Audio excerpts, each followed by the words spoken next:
So who do you think plays on Saturday against South Africa?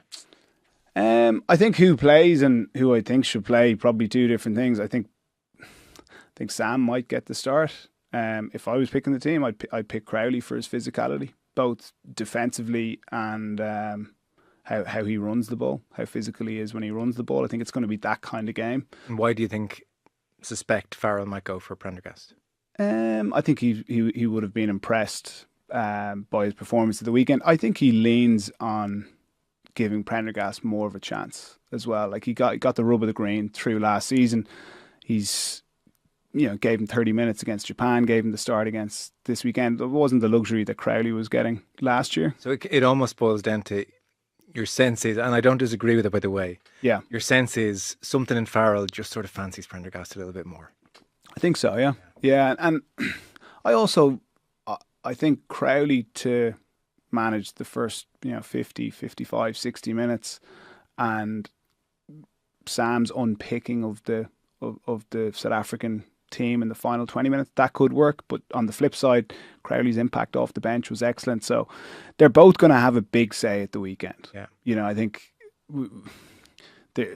Farrell is using the out half as an impact sub now, which we don't see other teams using a whole lot. Do you know, maybe the way to phrase it now is, well, isn't this a positive that they're both playing well? Yeah. It's been a slightly kind of a tempestuous debate for the last year, 18 months, and it probably hasn't been a lot of fun for them.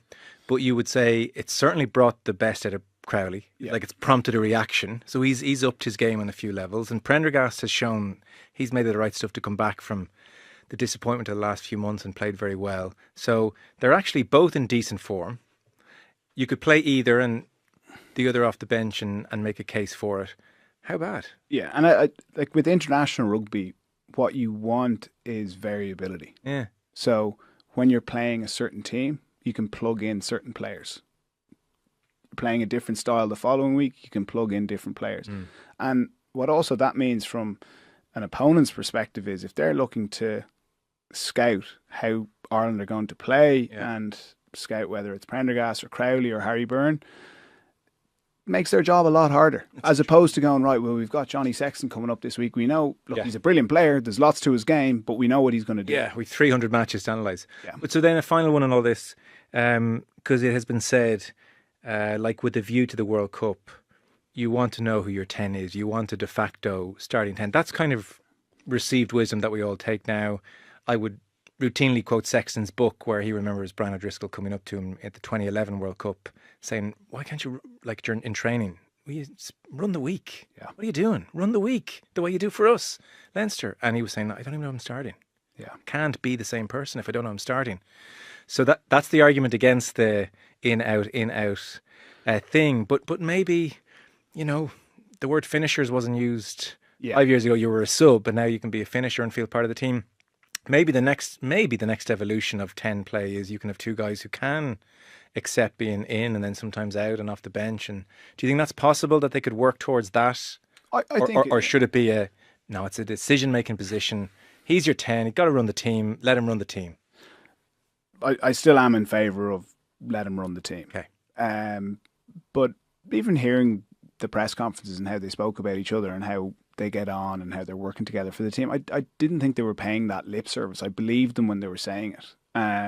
So they are very much working together. It's not that it's untenable for it to continue with the chopping and changing.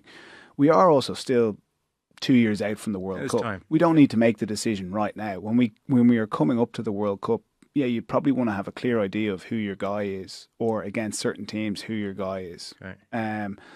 But for the moment, I'm happy to see them chop and change and thrash it out, and both kind of doing all right on the circuit. Yeah, well, like even that's the most important thing. The great thing is about sport. We were talking about it before coming on air. A week is a long time in sport. Like last week, I was kind of implying that Andy needs to lift these two guys up because it's a weaker position in the Irish team. Whereas at the weekend, that wasn't the case. They weren't the out half position at the weekend was not one of Ireland's weaker positions. It was one of our strongest positions. Yeah. And that's in the space of a week. It's changed the whole complexity of it. Yeah. And as opposed to looking for alternatives, they're saying we can work with these guys. Yeah. And there certainly is enough quality there. Two quality out halves. Well, the next two games are South Africa Saturday and France away on a Thursday night. So I mean, fascinating to see who he picks.